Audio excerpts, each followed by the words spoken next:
বিশ্বের এই একটি মাত্রই মিউজিয়াম রয়েছে যেটা শ্রী চৈতন্য মহাপ্রভু মিউজিয়াম। আচ্ছা, এছাড়া কোথাও নেই। হ্যালো বন্ধুরা, তোমাদের আগের ভিডিওতে নিয়ে গিয়েছিলাম কলকাতার বিখ্যাত শ্রী গৌড়ীয় মঠে। ঘুরে দেখিয়েছিলাম মন্দির, ভোগের ব্যবস্থার ডিটেলস আর তার রেট, সঙ্গে ওই মঠের গেস্ট হাউসে থাকার সুযোগ সুবিধেও। না দেখে থাকলে অবশ্যই দেখে নিও, ডেসক্রিপশনে সেই ভিডিওর লিঙ্কটা দিয়ে দিলাম। ওই ভিডিওটা দেখার পর এই ভিডিওটা দেখলে আরও ভালো লাগবে। কথা দিয়েছিলাম পৃথিবীর সর্বপ্রথম আর একমাত্র শ্রী চৈতন্যদেব মিউজিয়ামকে দেখাবো এই ভিডিওটাতে, যেটা এই গৌড়ীয় মঠের প্রাঙ্গণেই অবস্থিত। চলো দেরি না করে শুরু করা যাক। ভিডিওটা ভালো লাগলে চ্যানেলটাকে সাবস্ক্রাইব করতে ভুলো না কিন্তু। London, America, Europe, Germany, Belgium, France, Paris, এই সমস্ত জায়গা থেকে মিউজিয়াম আসে।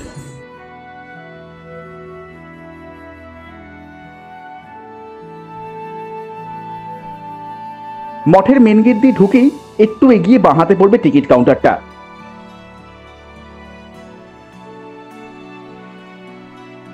এখান থেকে মিউজিয়ামের টিকিটটা কাটতে হবে।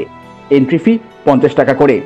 ভেতরে একটা মুভি দেখানো হয়, তার জন্য আলাদা করে 30 টাকা মাথাপিছু টিকিট লাগে। মিউজিয়ামের টাইমিং সোমবার বাদ দিয়ে সব দিনই খোলা, সকাল 10টা থেকে দুপুর 12টা পর্যন্ত, আবার দুপুর 3টে থেকে সন্ধ্যে 7টা পর্যন্ত। টিকিটটা কিনেই হাতে পেলাম টিকিট আর তার সাথে একটা বুকলেট, যাতে এই মঠের বিস্তারিত তথ্য দেওয়া আছে। লেখা আছে অনেক নিয়ম কানুন। মিউজিয়ামে ঢুকবার আগে কিছু নিয়ম তোমাদের বলে দিই। মিউজিয়ামের ভেতরে তোমরা ভিডিও করতে চাইলে অবশ্যই লিখিত পারমিশন নিতে হবে, যার মধ্যে লিখতে হবে তোমার নাম, কোথা থেকে আসছো এবং ভিডিও করবার উদ্দেশ্য।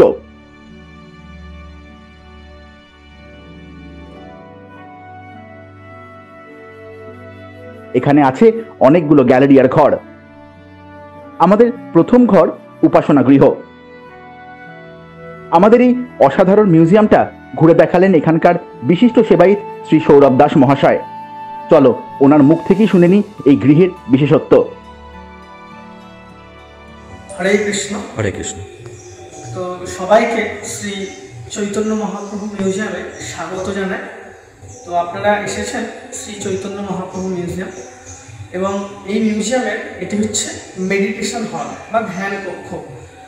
আসুন মিউজিয়ামের গ্যালারিতে আমরা প্রবেশ করার ঠিক আগে এখানে আপনারা আসুন, এবং এখানে দেখুন চেয়ার পাতা রয়েছে আপনাদের জন্য।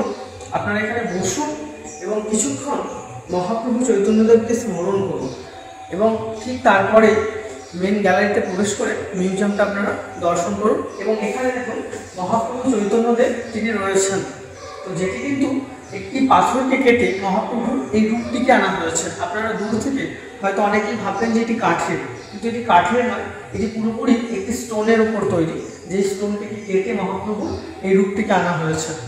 এবং আপনারা এখানে যেই মহাপ্রভুর যে উচ্চতাটা দেখতে পাচ্ছেন, তো সেই উচ্চতায় মহাপ্রভু কিন্তু ছিল।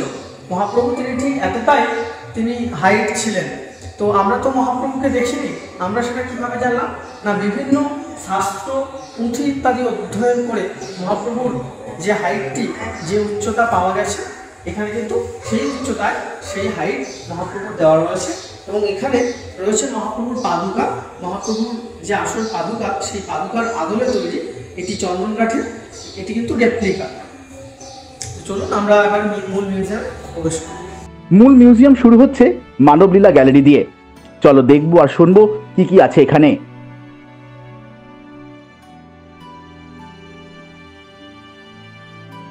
এখন আমরা প্রবেশ করলাম মূল মিউজিয়ামে, এবং এটা হচ্ছে প্রথম গ্যালারি, যেটা হচ্ছে মানবলীলার গ্যালারি।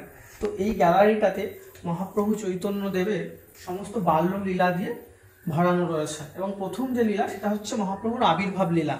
আমরা দেখতে পাচ্ছি যে মহাপ্রভু তিনি তার মাতা সচিমাতা দেবীর কোলের ওপর তিনি শয়ন করে রয়েছেন। তো 1486 খ্রিস্টাব্দের 18ই ফেব্রুয়ারি উত্তর ফাল্গুনী নক্ষত্রের দিনে ও শুভ দোলযাত্রার পূর্ণ লগ্নে ও পূর্ণ চন্দ্রগ্রহণের গ্রাসে স্বয়ং ভগবান তিনি অবতার রূপ ধারণ করে অবতীর্ণ হলেন নদিয়ার নবদ্বীপে। আমরা সেই দৃশ্য দেখতে পাচ্ছি যে তিনি তার মাতা সচিমাতা দেবীর কোলের উপর শয়ন করে রয়েছেন, এবং ওদিকে রয়েছেন শ্রী নীলাম্বর চক্রবর্তী, যিনি মহাপ্রভুর দাদু ছিলেন। এবং ঠিক ওপরে দেখুন একটা নিমবৃক্ষ রয়েছে। তো সেই নিমবৃক্ষের তলায় মহাপ্রভু চৈতন্যদেবের আবির্ভাব হয়েছিল। তো কথিত আছে যে সেই থেকে তার নাম হয়েছিল নিমাই। এখানে হচ্ছে মহাপ্রভুর নামকরণ ও রুচি পরীক্ষা, যেটি একটি পটচিত্রের দ্বারা কিন্তু এখানে দেখানো হচ্ছে। ইনি মহাপ্রভু চৈতন্যদেবের দাদু ছিলেন শ্রী নীলাম্বর চক্রবর্তী। তো তিনি একজন জ্যোতিষশাস্ত্রে একজন পণ্ডিত ছিলেন। তো মহাপ্রভুর আবির্ভাবের পর তিনি মহাপ্রভুর সমস্ত কুষ্টি বিচার করে দেখলেন যে এই পুত্র একদিন সারা বিশ্বের ভার গ্রহণ করবে। সেই হিসেবে কুষ্টি বিচার করে তার নাম রাখা হয়েছিল বিশ্বম্ভর। কেন বিশ্বম্ভর? না, বিশ্বের সমস্ত ভারটা তিনি অ্যাকসেপ্ট করবেন, সেই জন্য তার নাম রাখা হয় বিশ্বম্ভর। আর এখানে ওনার রুচি পরীক্ষা, যেটা দেখবেন আমাদের অনেকের মানে বাড়িতে অন্নপ্রাশনের সময় বাচ্চাদের করা হয়ে থাকে যে কিসে আমাদের ইন্টারেস্ট। তো আমরা কেউ অর্থকে অ্যাকসেপ্ট করি, আমরা কেউ বুক, কেউ কলম, এই সমস্ত কিছু আমরা অ্যাকসেপ্ট করে থাকি। তো মহাপ্রভু তিনি কি অ্যাকসেপ্ট করেছিলেন? আমরা এখানে দেখতে পাচ্ছি তাকে ছোট্ট একটা কাঠের টুলে বসিয়ে দিয়ে তার সম্মুখে সমস্ত কিছু ফল, দুগ্ধ, মিষ্টান্ন ইত্যাদি রাখা হয়েছে। এবং ঠিক পরের ছবিতে আমরা দেখব যে তিনি সমস্ত কিছুকে অ্যাভয়েড করে তিনি শ্রীমদ্ ভাগবত গীতাকে অ্যাকসেপ্ট করছেন।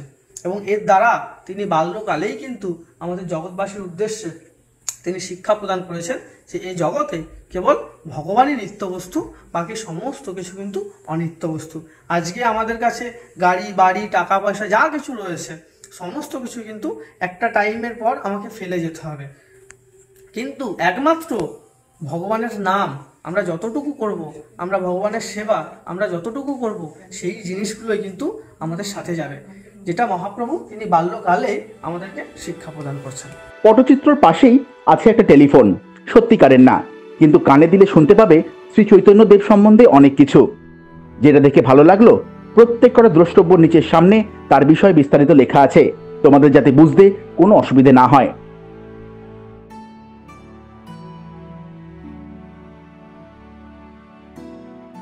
সব মিলিয়ে 4টে ফ্লোর মিলিয়ে মিউজিয়ামটা, কিন্তু এমন অনেক গ্যালারি আছে যেখানে কিন্তু ভিডিও করা অ্যালাউড নয়। তবে চিন্তার কোনো কারণ নেই, এনারা সব জায়গায় তোমাদের খুব ভালো করে ঘুরিয়ে দেখাবেন।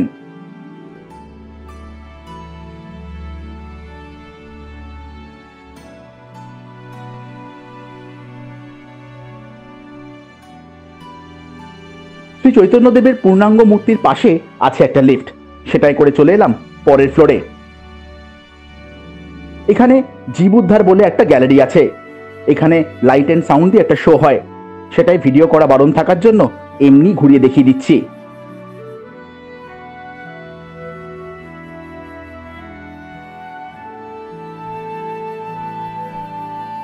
এরই পাশে আছে মহাপ্রভু ও পরিষদবর্গ।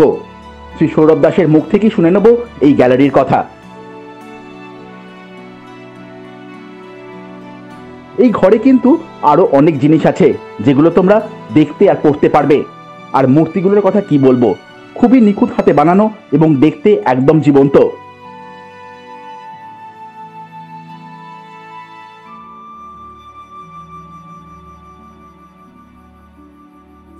লীলাটার নাম হচ্ছে নবদ্বীপের নব সংকীর্তন।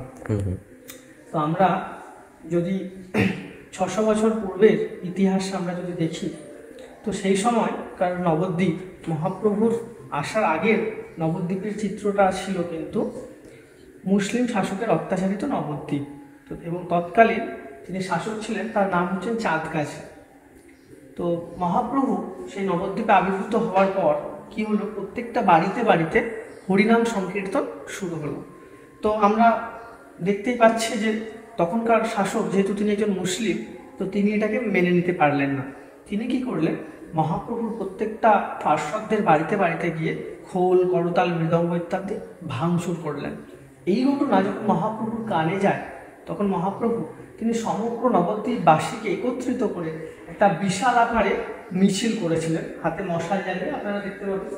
এবং সেই মিছিলে সমস্ত মানুষজন এসেছিলেন মহাপ্রভুকে সাপোর্ট করে, এবং সেই মিছিলের দ্বারা মহাপ্রভু চাঁদগাছিকে উদ্ধার করেছিলেন। এবং এটি কিন্তু ইতিহাসের বুকে প্রথম আইন অমান্য আন্দোলন হয়েছিল। আমরা ইতিহাসের বুকে পড়ে থাকি হয়তো গান্ধীজি করেছিলেন, কিন্তু না, প্রথম আইন অমান্য আন্দোলন হয়েছিল এই নবদ্বীপে চৈতন্য মহাপ্রভুর নেতৃত্বে। এবং এটি পৃথিবীর একমাত্র আন্দোলন ছিল যে আন্দোলনে কোনো রক্তপাত হয়নি, কোনো অস্ত্রের ব্যবহার হয়নি, শুধু ছিল শুদ্ধ ভক্তি আর কৃষ্ণ প্রেম। এবং সেই কৃষ্ণ প্রেমের দ্বারা মহাপ্রভু তিনি সেই চাঁদকাজিকে উদ্ধার করেছিলেন।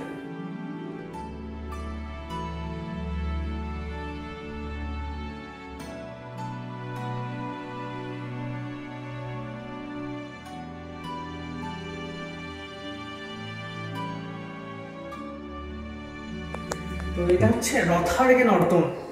রথার্গে নর্তন চৈতন্য মহাপ্রভু তিনি যখন পুরীধামে থাকতেন, তো এটা সেই সময়ের একটা চিত্র।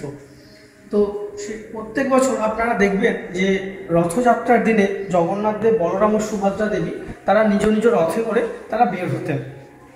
এবং ঠিক সেই সময় মহাপ্রভু তিনি কি করতেন, তিনি নিজেদের মধ্যে 7টা সম্প্রদায়ে ভাগ হয়ে বিভক্ত হয়ে তিনি পুরো রথকে বেষ্টন করে একটা নৃত্য কীর্তন করতেন, যেটাকে বাংলায় বলা হয়ে থাকে বেড়া সংকীর্তন নৃত্য।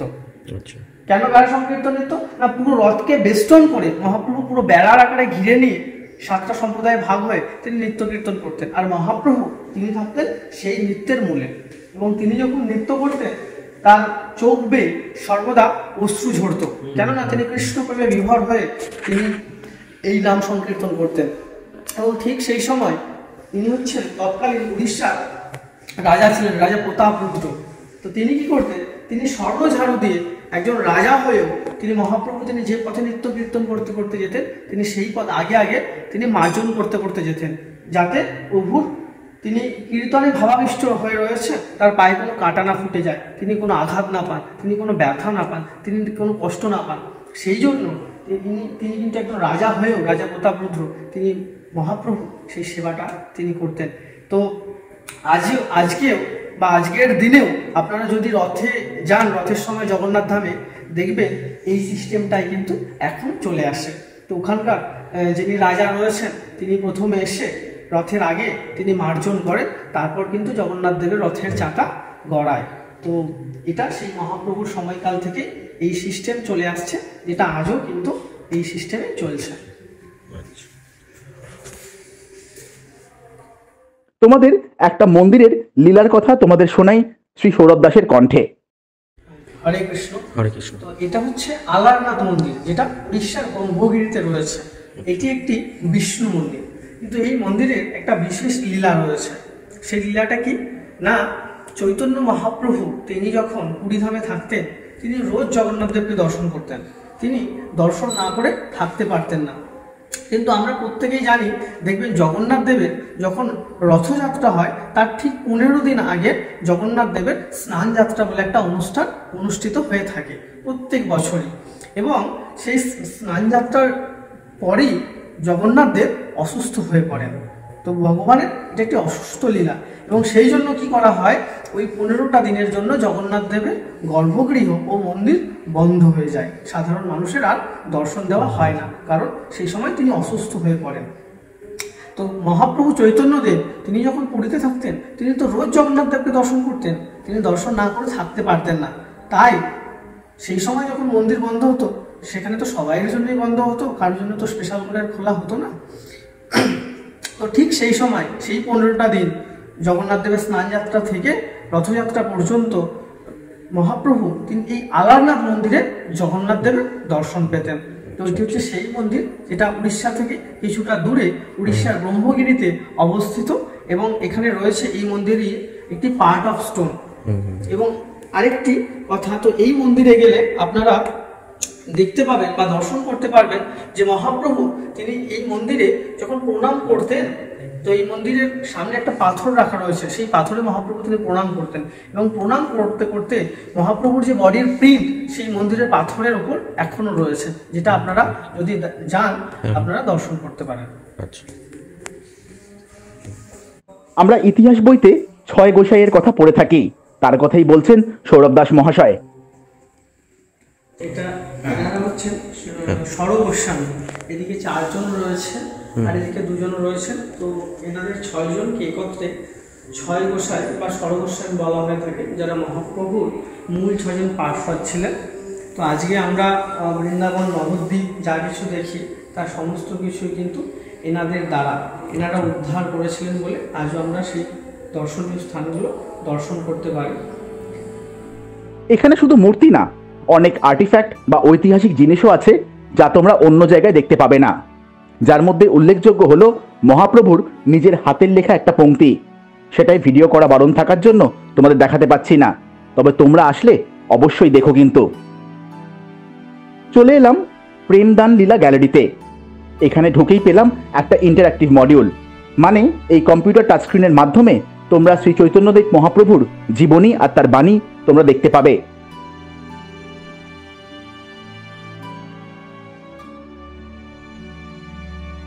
এই ঘরে তোমরা মহাপ্রভুর নানান লীলা এবং ওনার জীবনের নানান উল্লেখযোগ্য ঘটনা কোথাও দেওয়ালে খোদাই করা আর কোথাও বাংলার নিজস্ব এবং বিখ্যাত শিল্পকলা পটচিত্রের মাধ্যমে দেখানো আছে।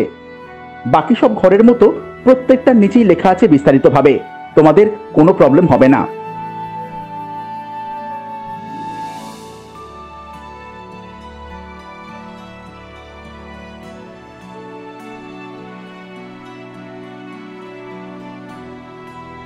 সৌরভবাবু এক জায়গায় নিয়ে এলেন যেখানে দেখানো আছে একটা চমকপ্রদ গল্প শ্রীবাস পণ্ডিতকে নিয়ে।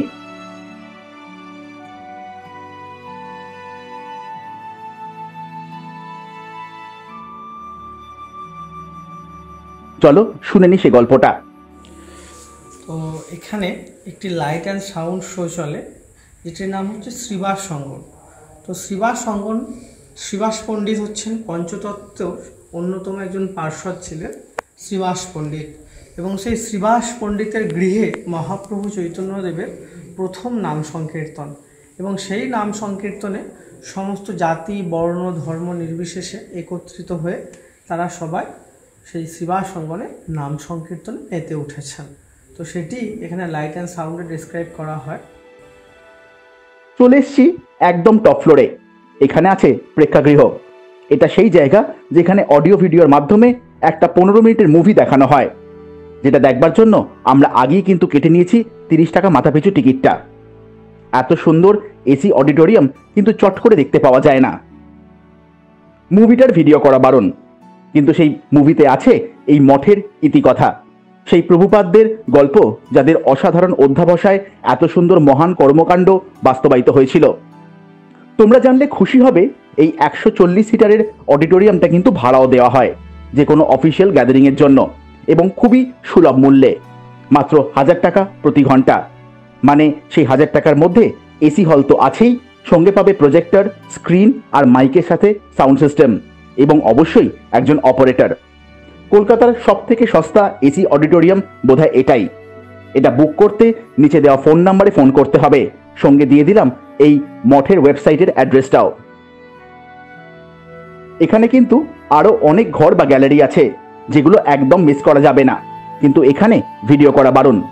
সেগুলোতে পেয়ে যাবে মঠের বিশিষ্ট মহিষীদের ছবি, ব্যবহার করা জামা কাপড়, জুতো, এই মঠের প্রথম প্রেস মেশিন, এর সাথে আরো অনেক কিছু। এই মঠ কিন্তু প্রচুর সমাজসেবামূলক কাজের সাথে জড়িত। যত সন্ন্যাসীদের সঙ্গে আমাদের কথা হলো, সবাই আমাদের চ্যানেলের মাধ্যমে সমস্ত দর্শক বন্ধুদের আহ্বান জানিয়েছেন এখানে আসবার জন্য, আর সেই সমাজসেবামূলক কাজের সাথে স্বতঃস্ফূর্তভাবে যোগদান করবার জন্য। কি করে এলাম এখানে সেটা বিস্তারিতভাবে আগের ভিডিওতে বলে দিয়েছি, তাই এবার বলে ভিডিওটা লম্বা করলাম না। তবে চক্ররেল ধরে আসলে বাগবাজার স্টেশন থেকে 3 মিনিটেই পৌঁছে যাবে এখানে। ল্যান্ডমার্ক হচ্ছে গিরিশ মঞ্চর ঠিক উল্টো দিকে। আর মেট্রো করে আসলে নিয়ারেস্ট মেট্রো স্টেশন শ্যামবাজার। আরও ডিটেলস চাইলে নিচে ডেসক্রিপশনে দেওয়া রইল ভিডিওর লিঙ্কটা, সেখান থেকে দেখে নিও। বেশ অন্যরকম একটা দুপুর কাটিয়ে বেরোতে হবে। বেরোনোর আগে অসংখ্য ধন্যবাদ জানালাম সৌরভ দাস মহাশয়কে, খুব যত্ন সহকারে সাবলীল ভাষায় আমাদের এই মিউজিয়ামটা ঘুরিয়ে দেখানোর জন্য। পৃথিবীর মধ্যে চৈতন্য মহাপ্রভু যে মিউজিয়াম, ওই জন্য আমরা টাইটেল দিই যে world first Chaitanya Mahaprabhu museum. এবং বিশ্বের এই একটি মাত্রই মিউজিয়াম রয়েছে যেটা শ্রী চৈতন্য মহাপ্রভু মিউজিয়াম, এছাড়া কোথাও নেই। কারণ এবং এই মিউজিয়ামে যার জন্য আপনার ফরেন থেকে London, America, Europe, Germany, Belgium, France, Paris, এই সমস্ত জায়গা থেকে মিউজিয়াম আসে। আসারই কথা, একটাই যদি হয় তাহলে তো আসবে। আপনার মানে এমন কোনো দেশ নেই যে যেখান থেকে আসে না, সমস্ত দেশ থেকে এখানে মিউজিয়াম দর্শনের জন্য যারা গৌর প্রেমে, যারা কৃষ্ণ প্রেমে, যারা কৃষ্ণ ভক্তিতে যারা অটুট, তারা প্রত্যেকেই ভক্তরা এখানে এসে দর্শন করে যান। ঠিক আছে। কেমন লাগলো ভিডিওটা কমেন্ট করে জানিও, শেয়ার করে দিও সকলের সাথে। আশা করি এতক্ষণ তো নতুন বন্ধুরা চ্যানেলটাকে সাবস্ক্রাইব করিয়ে নিয়েছো। আজকের মতন তাহলে টাটা।